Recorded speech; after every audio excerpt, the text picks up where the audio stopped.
Imagine a civilization so powerful that its influence shaped the world for centuries. Roads that stretched across continents, laws that still echo in modern courts, architecture that inspired empires thousands of years later. Yet even this mighty empire, the Roman Empire, eventually fell.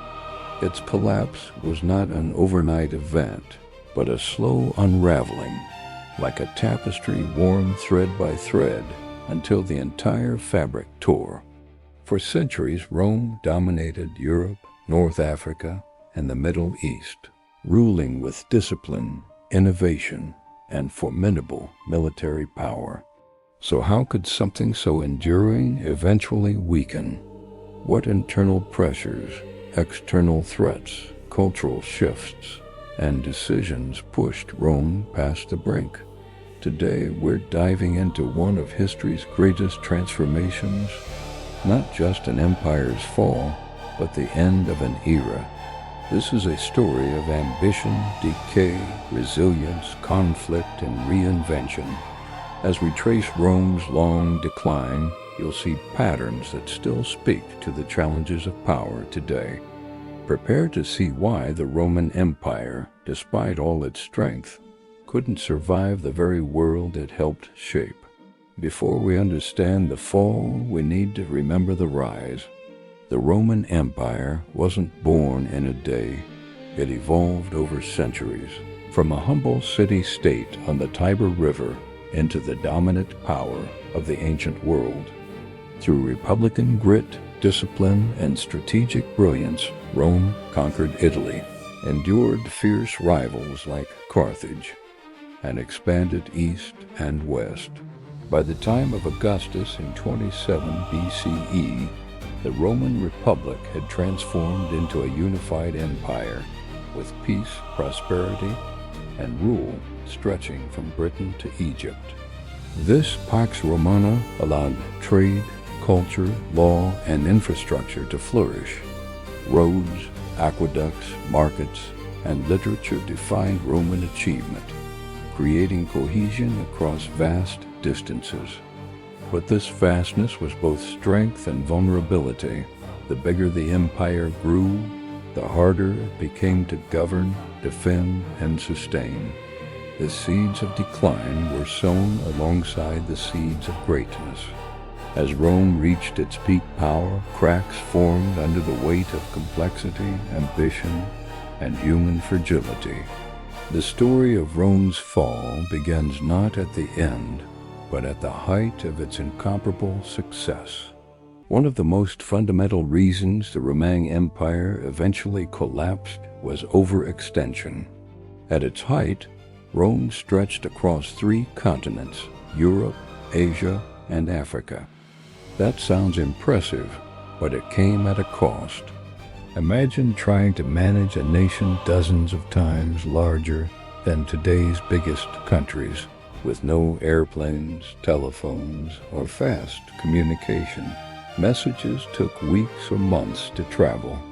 Armies were spread thin, defending long frontiers like the Rhine, the Danube, and the Euphrates. Each new conquest meant more territory to govern, more people to tax, and more enemies to watch. The larger the empire became, the harder it was to enforce laws and maintain loyalty. Local leaders often acted independently, sometimes even defying imperial authority. Logistics, feeding, equipping, and moving armies became a monumental burden on Rome's economy. Expansion also meant more contact with hostile cultures and constant frontier warfare. The Pax Romana eventually gave way to perpetual defense. Overextension wasn't the only reason for the collapse, but it was a central one. Rome's success made it too big to manage, too costly to defend, and too fragmented to sustain in the long run. A sprawling empire requires money, lots of it, and Rome's economy eventually buckled under that relentless demand. Taxation was enormous. Maintaining roads, aqueducts, public buildings and legions required constant revenue. But as Rome reached farther into distant lands, the cost of defense skyrocketed. Armies needed pay, supplies, horses, and equipment, and new threats emerged that demanded bigger forces. Meanwhile, economic productivity slowed. Large estates owned by wealthy elites dominated agriculture, pushing small farmers into poverty. As a result, urban centers grew, but with rising unemployment and reliance on state handouts. Trade networks, once vibrant, were disrupted by insecurity and piracy. To fill the coffers, emperors began debasing the currency, reducing silver content in coins, which triggered inflation. Prices rose, people lost confidence in money, and everyday life became more difficult for ordinary Romans. Heavy taxation discouraged economic initiative, stifling growth and innovation. In the end, Rome couldn't reconcile the cost of empire with a productive economic base. A civilization that once built magnificent infrastructure and funded large civic projects found itself in financial crisis, a weakened state, vulnerable from within even before outside forces struck. A stable government is the backbone of any enduring state, and Rome's political system began to fracture long before its collapse. In the early empire, leadership was relatively stable. Emperors like Augustus, Trajan, and Hadrian ruled for decades, guiding the state with vision and strength. But by the 3rd century CE, that stability unraveled. A period known as the crisis of the 3rd century saw dozens of emperors rise and fall in rapid succession, often through assassination or military coup. Legions, rather than institutions, determined who would rule. This constant churn weakened imperial authority and eroded public confidence. Civil wars drained resources and diverted attention from external threats. Rival generals fought for power, dividing armies and fracturing unity. Corruption became widespread, with officials more interested in personal gain than governance. Even when capable emperors emerged, they could not reverse the pattern of instability. By the time of Diocletian and Constantine, reforms were necessary just to keep the system running. Leadership crises didn't collapse Rome in a day, but they corroded its internal cohesion, making it harder to respond effectively to crises at home and abroad. While internal decay weakened Rome, threats from beyond its borders accelerated its downfall. For centuries, Germanic tribes, Visigoths, Ostrogoths, Vandals, and others pushed against Rome's northern frontiers. In the east, the Persians contested control of territory and influence. Many of these groups were not merely barbarians in the simplistic sense popularized by Roman writers. They were organized societies with their own leaders, motivations, and ambitions. Pressure on Rome's borders increased dramatically during the 4th and 5th centuries CE. The Huns, under leaders like Attila, forced other tribes westward, creating cascading waves of migration and conflict. Rome tried to placate or contain these movements through treaties, payments, and military campaigns, but its legions were overstretched, underfunded, and sometimes unreliable. In 410 CE, the Visigoths famously sacked Rome, shocking a world that thought the eternal city invincible. Though Rome continued to exist as a political entity after that, its symbolic authority was shattered. Barbarian pressure wasn't the sole cause of collapse, but it was a powerful external force that exploited Rome's internal weaknesses, pushing a struggling empire toward its eventual fall. One of the most significant structural changes in Roman history came in the late 3rd and early 4th centuries CE, when the empire was divided into East and West. This division was meant to make governance more efficient by sharing responsibility across two capitals, Constantinople in the east and Rome, later Ravenna, in the west. While this reform helped manage a vast territory for a time, it also created long-term challenges. The Eastern Empire, later known as the Byzantine Empire, was wealthier, more urbanized, and more defensible, with thriving trade routes and a solid economic base. In contrast, the Western Empire was poorer, more rural, and increasingly vulnerable to external threats. Instead of operating as a unified whole, the two halves developed their own priorities, cultures, and leadership. When crises emerged, cooperation was inconsistent. The East often had the resources but not always the will to support the West. As the Western Empire weakened, the East endured, surviving for another 1,000 years after the fall of Rome and the West. The division of empire didn't cause the collapse by itself, but it fragmented resources, focus, and identity, making the Western Empire less resilient to the storms it faced. At its peak, the Roman Empire incorporated a wide variety of peoples, different languages, cultures, religions, and social classes. Over time, this diversity became harder to manage as economic inequality and social fragmentation increased. Elite landowners grew wealthy, often at the expense of small farmers and urban laborers. These elites, heavily tax-exempt and powerful, controlled large estates worked by tenant farmers or slaves, reducing the independent middle class. Meanwhile, the urban poor grew dependent on state grain distributions and public spectacles. Loyalty to the empire waned as people identified more with their local patrons, memories of privilege, or tribal solidarity. Citizenship, once a prize worth earning, became widespread but less meaningful in fostering a unified identity.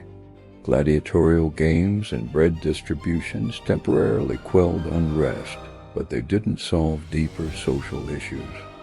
Urban riots, labor strikes, and unrest became more common in the 3rd and 4th centuries CE.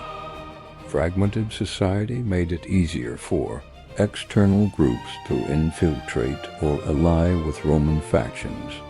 The unity that Rome once projected was now fractured along lines of wealth, culture, and local loyalty. Social cohesion eroded gradually, but its loss was a crucial thread in the tapestry of Rome's long decline. Religion profoundly shaped Rome's evolution, and its transformation contributed to the empire's changing identity. For centuries, Rome was defined by a pantheon of gods, temple rituals, and civic worship tied to the state. But in the early 4th century CE, under Emperor Constantine, Christianity began its rise to prominence. Constantine's conversion and the Edict of Milan, 313 CE, legalized Christian worship, while later emperors made Christianity the dominant religion. This shift altered cultural priorities. Christian communities focused more on spiritual salvation and the eternal kingdom of God than on allegiance to earthly institutions. Pagan rituals, festivals, and civic cults that once united diverse populations lost state-sponsored emphasis. While Christianity provided moral frameworks and comfort in troubled times, it also reoriented loyalties away from the state. The church became a parallel authority, offering networks of support, charity, and community that often transcended imperial structures. Some historians argue that this religious transformation diluted civic loyalty to Rome itself. While religion wasn't the sole cause of the collapse, it reshaped cultural values in a way that ultimately changed how people saw authority, community, and identity. contributing to the empire's long transformation. By the later centuries of Roman rule, the economic center of gravity began shifting eastward. The eastern provinces, centered around Antioch, Alexandria, and eventually Constantinople, were wealthier, more urbanized, and more connected to trade routes that linked Europe, Asia, and Africa.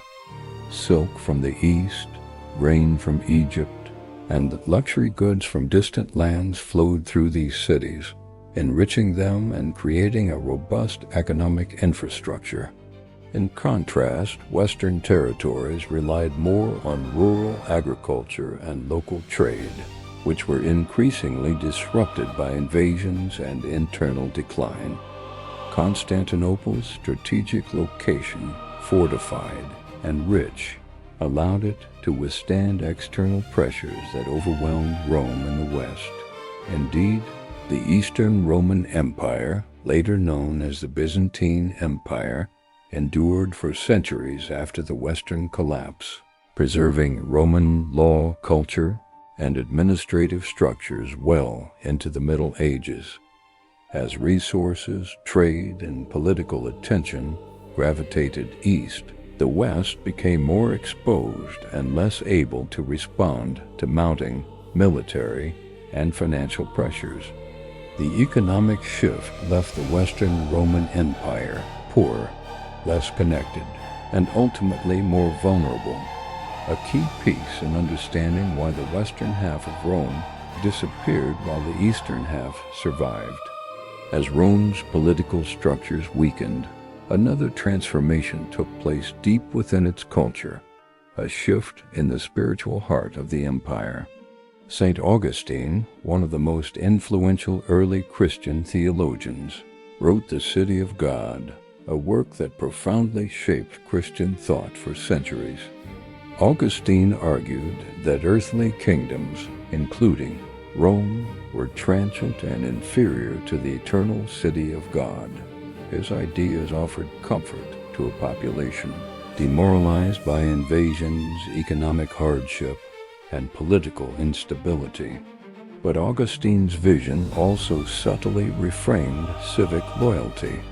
People increasingly saw Rome not as the embodiment of cosmic order, but as a temporary human institution. This spiritual shift didn't cause Rome's collapse, but it changed how Romans understood power, destiny, and identity.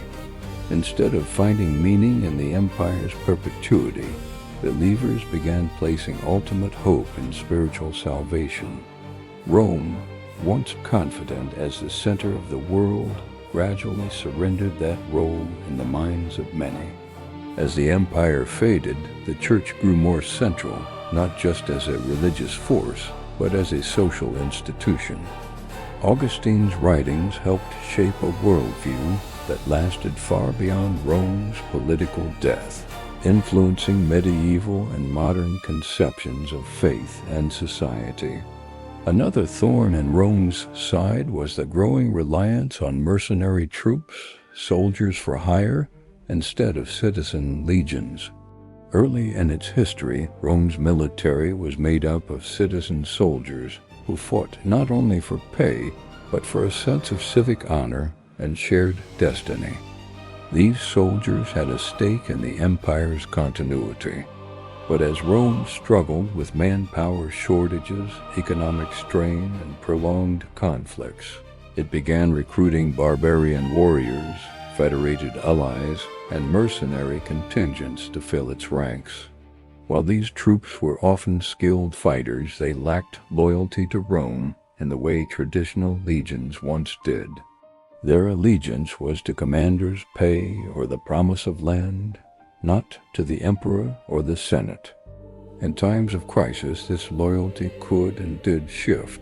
Some of these federate troops eventually carved out their own enclaves, aligning with rising non-Roman powers rather than defending the integrity of the empire.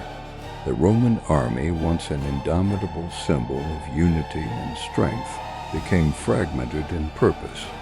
The shift to mercenaries diluted Rome's defensive cohesion and left it vulnerable to both internal power struggles and external incursions. The delicate economic balance of Rome was further strained by inflation, excessive taxation, and an increasingly heavy burden on ordinary citizens. Debasement of currency, reducing the precious metal content in coins, was meant to provide short-term liquidity, but it drove prices up and eroded public confidence in money. As inflation soared, the real value of pay and savings plummeted. Meanwhile, the rich often evaded taxes by using influence or special exemptions, leaving ordinary landowners and urban workers to shoulder an ever-growing share of fiscal responsibility. Tax collectors, in turn, became aggressive, sometimes resorting to coercion to meet quotas. Small farmers, unable to compete with large estates or pay mounting levies, abandoned their land or fell into debt. Many moved into cities where they became dependent on state grain distributions or spectacles, bread, and circuses just to survive. This collapse of the middle tier of society fractured Rome's social structure. The wealthy grew distant from the struggles of common citizens, while the poor became disengaged from traditional cultural bonds. A society once united by shared civic identity became polarized by economic inequality, weakening its ability to resist internal deterioration and external pressures alike. As the Roman Empire expanded and aged, its institutions that once ensured stability began to decay under the weight of corruption and mismanagement. Local governors, provincial tax collectors, and even high officials in Rome often placed personal enrichment above public duty. Bribery, favoritism, and political patronage became commonplace. Meritocracy eroded. Loyalty to powerful patrons mattered more than competence. Roads deteriorated, aqueducts fell into disrepair, and legal systems were manipulated for private gain.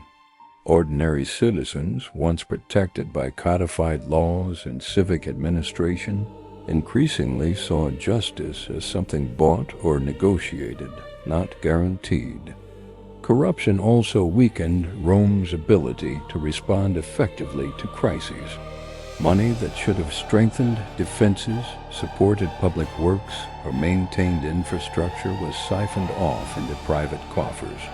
This institutional rot undermined confidence in leadership and reduced Rome's capacity to mobilize resources when times were tough. When corruption becomes systemic, it replaces solidarity with suspicion, competence with self-interest, and cohesion with fragmentation. In Rome's case, the decay of institutions didn't cause an immediate fall, but it certainly made collapse easier.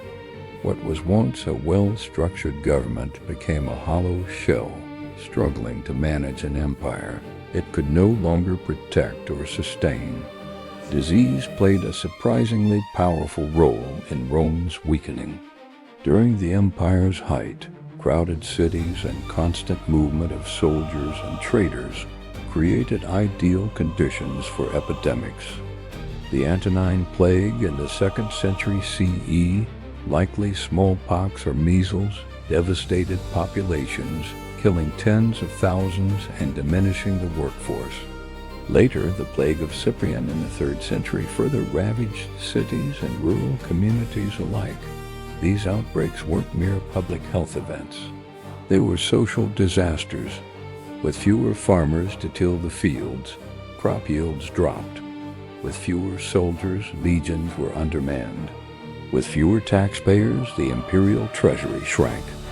As citizens died, social networks frayed, and communities struggled to maintain order. Fear also disrupted trade and travel, slowing economic activity and isolating regions. Plague reshaped daily life, making survival, not politics or conquest, the priority for many.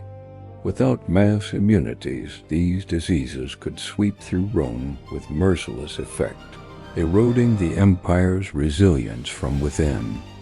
Plague didn't destroy Rome alone, but it weakened the foundations that made unified response possible. In an empire already strained by overextension, economic woes, and political turmoil, epidemic disease became another powerful force in the long story of decline. Rome's collapse was not only structural, but psychological. In its early centuries, citizenship and serving in the legions was a source of pride and identity. A Roman soldier was a symbol of unity, order, and disciplined purpose. But as recruitment demands soared and manpower dwindled, Rome increasingly relied on non-Roman recruits, Germanic tribesmen, mercenaries, and federated allies who had little cultural or emotional investment in the Roman state. These troops fought not for Rome's legacy, but for pay, land, or opportunity. Their loyalty was transactional, not rooted in shared Roman identity. As Rome's civic sense diminished, the bond between soldier and state frayed. Meanwhile, many citizens became disengaged from public life. Taxes weighed heavy, civic support systems faltered, and loyalty to local elites often trumped allegiance to the distant emperor. This shift in identity mattered deeply. An empire is not just walls and armies. It is a community of people who believe in common purpose.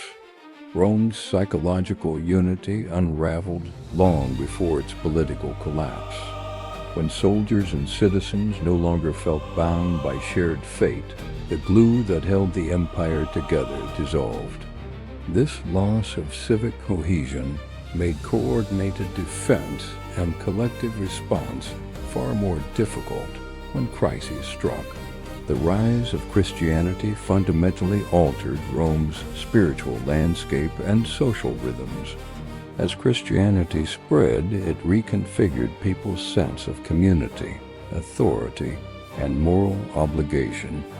The church grew not just as a religious institution, but as a powerful social force, offering charity, comfort, and identity to populations disillusioned by imperial instability.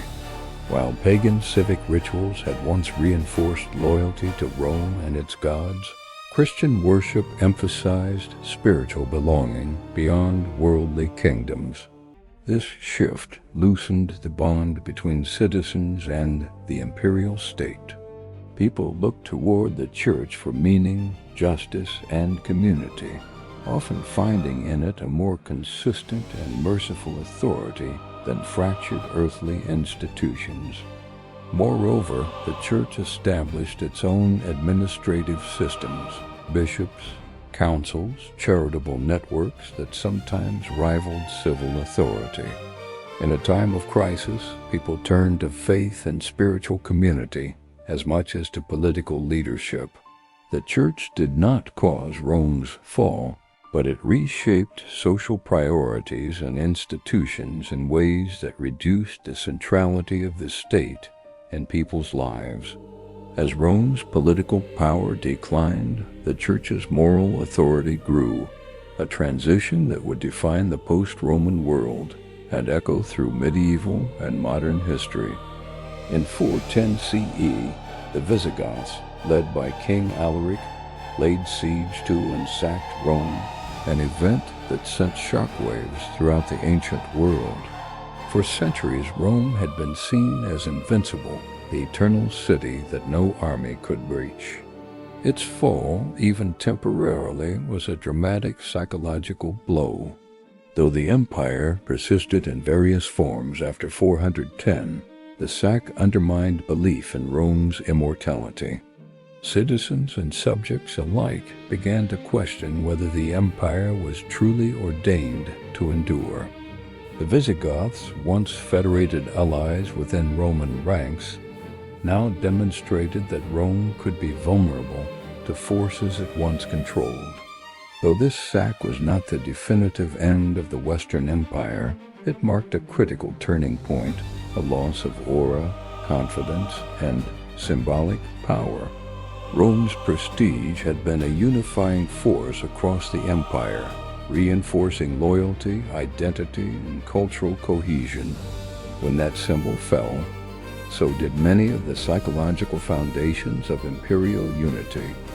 The sack of Rome became a historical pivot, the moment when the myth of invincibility dissolved, leaving behind a more fractured and uncertain world.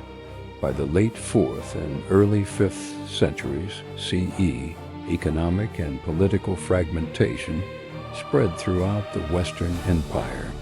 As central authority weakened, local officials, magnates, and tribal leaders began exerting more influence over their regions.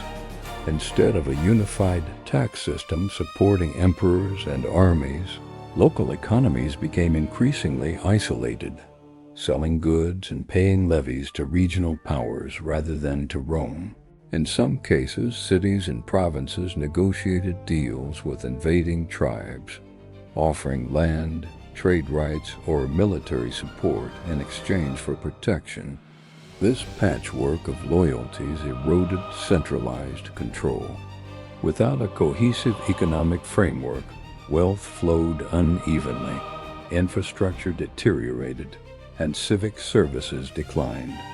Roads and aqueducts, once Roman marvels, fell into disrepair, making trade and travel more difficult.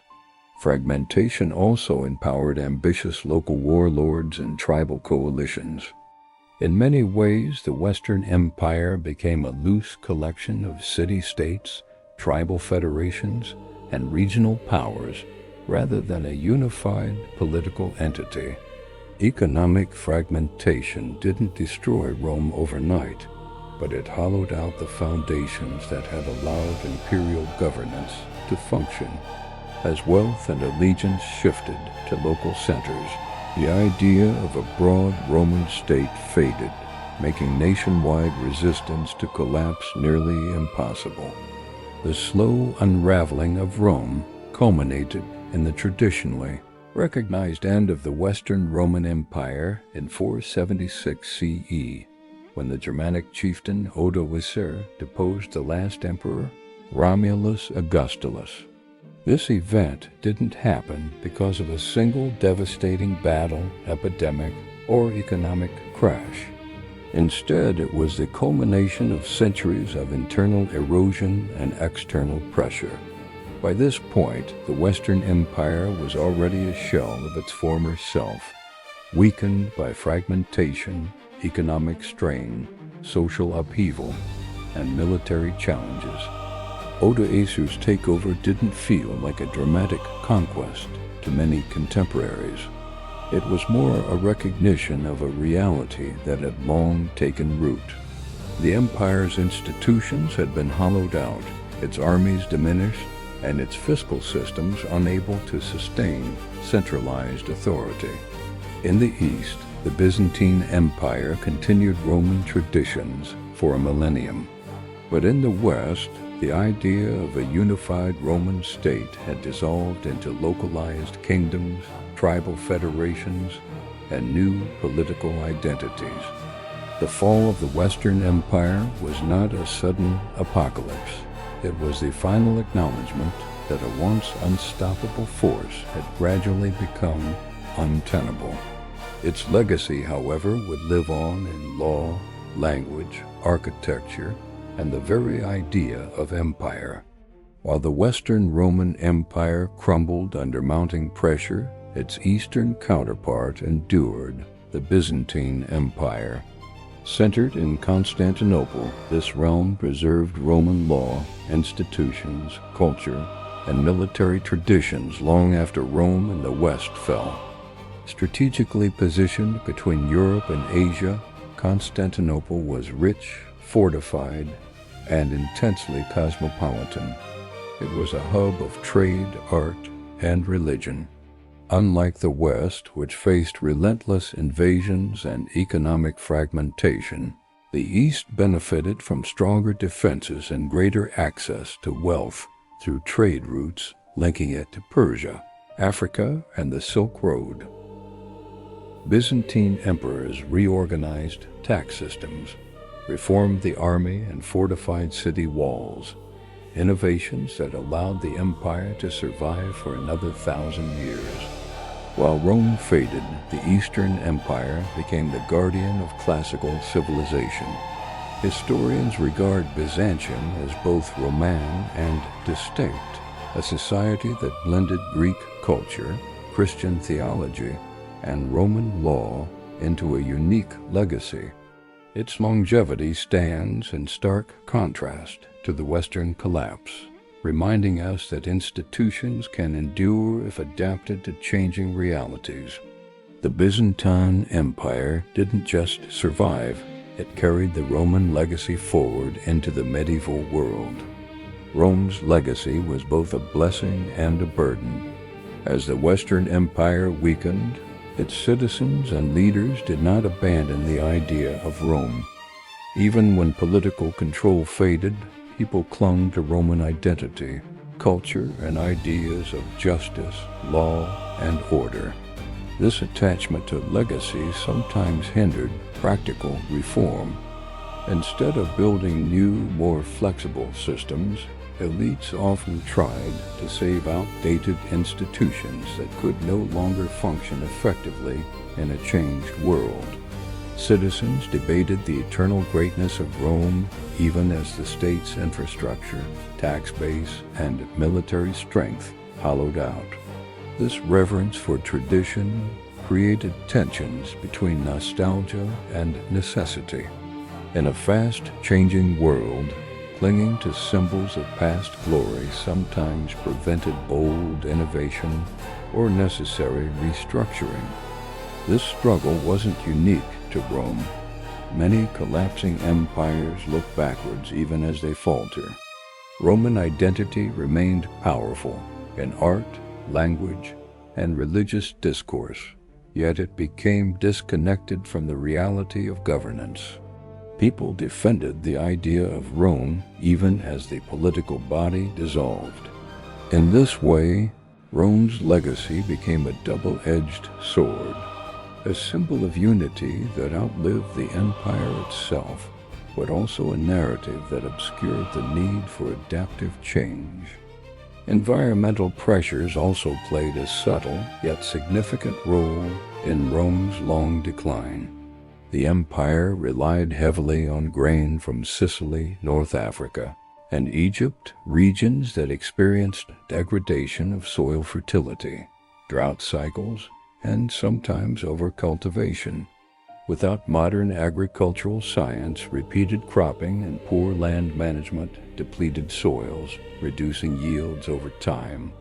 Deforestation for fuel and construction further altered local ecosystems, leading to erosion, flash floods, and less reliable harvests.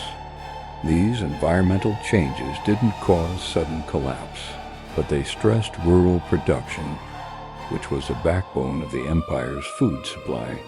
When agriculture became unreliable, tax revenues fell, and the state struggled to feed armies and urban populations. In some areas, rural villages shrank, and landowners abandoned marginal lands, accelerating demographic shifts toward cities already burdened with economic strain. Cities, in turn, faced food shortages, price pressures, and waves of migrants seeking survival, not opportunity. Although ancient Rome never faced climate crises as abrupt as modern ones, environmental degradation over centuries chipped away at stability. The earth was not a passive backdrop. It was an active participant in Rome's fate. In this respect, the empire's fall offers a lesson. Long-term ecological stewardship is essential to societal resilience. Throughout its history, Rome projected military power across vast territories. But by the late empire, this strength became a liability. The borders required massive manpower and complex logistics.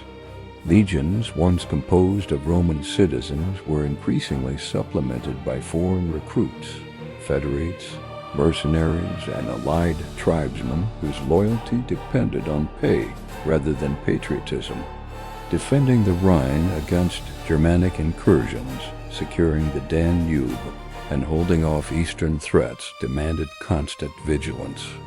The Lime's fortified frontier zones crumbled as resources thinned. Without rapid troop movements, communication, or reliable supply lines, governors resorted to local defense arrangements that weakened central command. In some border regions, tribes that had once served Rome turned adversarial, using inside knowledge to breach defenses. The empire became reactive rather than strategic.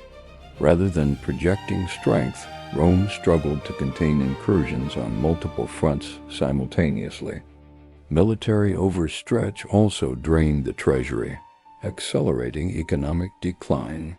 It wasn't just that Rome lacked soldiers, it was that it lacked cohesion, coordination, and renewed purpose.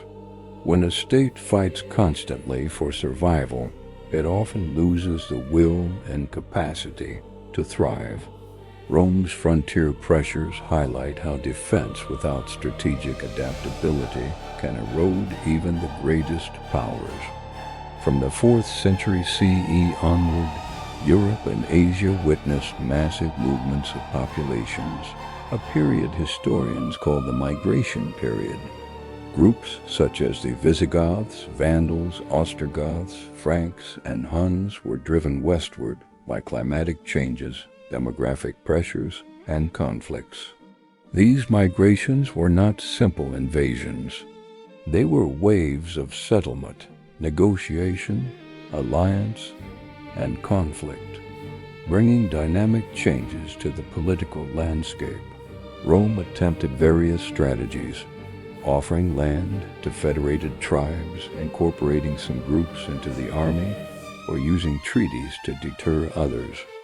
But these tactics often backfired as migratory groups gained footholds within imperial borders. The Visigoths, once settled as allies, eventually sacked Rome in 410 CE. The Vandals crossed into North Africa, threatening Rome's food supplies. The Huns pushed further west, displacing other tribes into Roman territory. These large-scale human movements blurred cultural lines and redefined power structures. The Western Empire, already weakened by internal issues, struggled to absorb, repel, or integrate these new populations. The empire did not collapse because of a single invasion, but because of a cascade of demographic shifts that reshaped Europe and dismantled centuries-old hierarchies. The migration era helped give birth to post-Roman kingdoms and the medieval map of Europe. For centuries, Rome was a powerhouse of engineering and administration. Roads, aqueducts, law codes, and urban planning all reflected remarkable technical prowess. But in its later centuries, this innovative edge dulled. Why? Because innovation thrives on stability, investment in education, and cultural confidence, all things eroding in late antiquity. As economic strain mounted, funds for large public works dwindled. Political instability discouraged long-term projects, while fiscal crises limited resources for training, research, and infrastructure maintenance. Skills once widespread in Roman engineering gradually became rare. The administrative apparatus that efficiently governed provinces degraded into localized, reactive governance. Local elites filled gaps with ad hoc solutions rather than systemic improvements.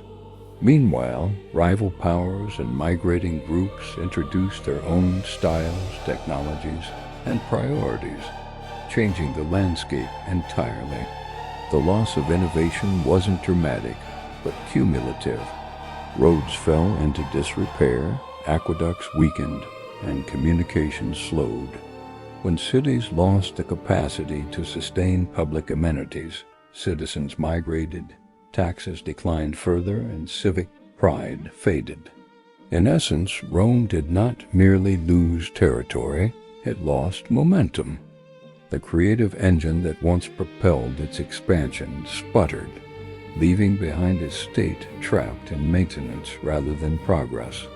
In this way, Rome's decline parallels later civilizations that stall not just from conflict, but from an inability to adapt and innovate.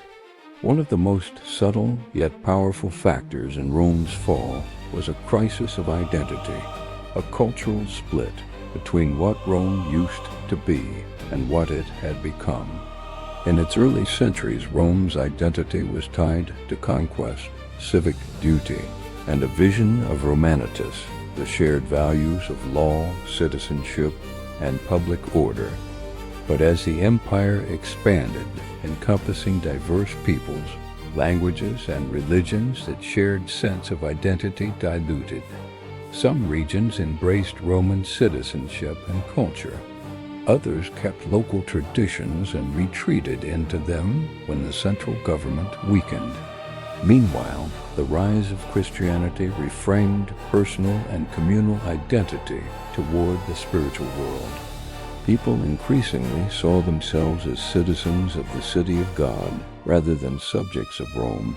There were competing visions of what being Roman meant: loyalty to the emperor, allegiance to the church, or fidelity to local cultures. This conflict was not always outwardly violent, but it fractured cohesion. When enemies struck, there was no single unified moral compass or rallying cry rooted in common purpose.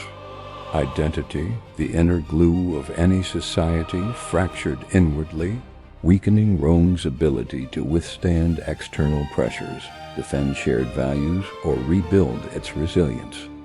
The quality of leadership in Rome's later centuries varied dramatically, and this inconsistency had profound consequences. In its early and middle periods, Rome benefited from leaders with vision, discipline, and political acumen. Augustus, Hadrian, Marcus Aurelius, emperors who combined military skill with administrative strength. But as the empire aged, leadership became inconsistent at best, disastrous at worst. The 3rd century alone saw dozens of claimants to the throne, often elevated by rival armies or political machinations rather than merit. Some emperors ruled for only a few months before being assassinated or replaced. When leadership is fickle, long-term planning becomes impossible. Policies shift unpredictably, priorities change, and rivals exploit confusion. Worse still, competent administrators held limited power when emperors were weak, capricious, or controlled by court factions. The result was reactive governance. Crisis hit, factionalized leadership responded, but without coherent strategy. Quality leadership is vital not just for victories, but for resilience through adversity. Rome's mixed record left it exposed not just to external foes, but to internal decay. In the end, inconsistent leadership compounded other structural and cultural weaknesses, hastening the empire's slow fade rather than offering clarity or direction in times of crisis. As the centuries progressed, Rome's citizens, soldiers, and elites began experiencing ideological fatigue, a growing sense that the empire's original vision and purpose no longer resonated with everyday realities. The early republic had been driven by shared values, virtues, civic courage, duty to the state, and the expansion of Roman law and culture. But by the late empire, these ideals were strained by endless defense, economic hardship, political instability, and religious transformation. Loyalty shifted from shared civic purpose to localized interests, spiritual communities, or personal survival. The rhetoric of Roman superiority lost its urgency in the face of repeated crises.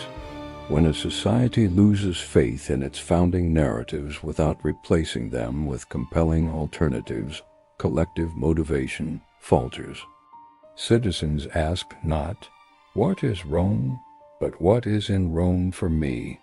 This ideological fatigue did not cause the fall, but it bluntly weakened Rome's cultural engine. When soldiers, bureaucrats, and civilians no longer felt part of a meaningful shared mission, social cohesion eroded from within. Empire became an obligation rather than an identity, and multiplied problems became inevitable. The fall of the Roman Empire wasn't a simple story of one cause, one battle, or one catastrophe. It was a mosaic of pressures: overextension, economic strain, political instability, social fragmentation, cultural transformation, and shifting identities. It shows us that even the greatest civilizations can weaken under the combined weight of internal decay and external strain. Yet Rome's legacy endures. Its laws influence ours. Its languages echo through Europe and beyond. Its roads, aqueducts, and architecture shaped cities for millennia. The Byzantine Empire kept Roman traditions alive for another 1,000 years. Christianity, strengthened by its Roman chapter, became a global force. Rome's fall teaches a timeless lesson: power without adaptability, unity without shared purpose, and wealth without sustainable systems cannot outlast challenges. Today's world grapples with globalization, climate stress, economic imbalance, and cultural division, echoing issues Rome dealt with centuries ago. The difference is that we have the hindsight of history. We can see where vulnerability began and how resilience was lost. Rome didn't vanish overnight. It transformed into something else, leaving a legacy that still shapes our world. The fall of an empire is not just an end. It's a mirror for every society that follows.